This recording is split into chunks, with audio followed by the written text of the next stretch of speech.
Welcome back, artists. In this video, I'm going to show you how to draw a sea turtle. I'm going to use my pen, but you use a pencil so that you can erase the lines at the end of it all when we're done here. Make the shell like this. Now draw a line like this. Draw another line like this. Segment the lines like this. Now across the top of the back for each segment, add a little roof on it like a house. Now draw another line like this.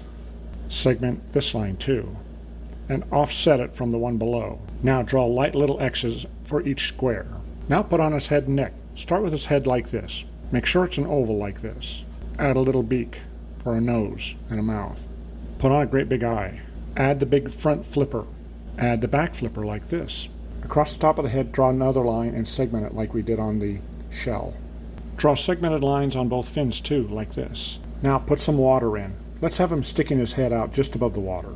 Let's give him a little bit of an island to swim up to. Now darken the lines you like best. Add some shading too, like this. And there we go. There's our sea turtle coming out of the water, coming up to his island.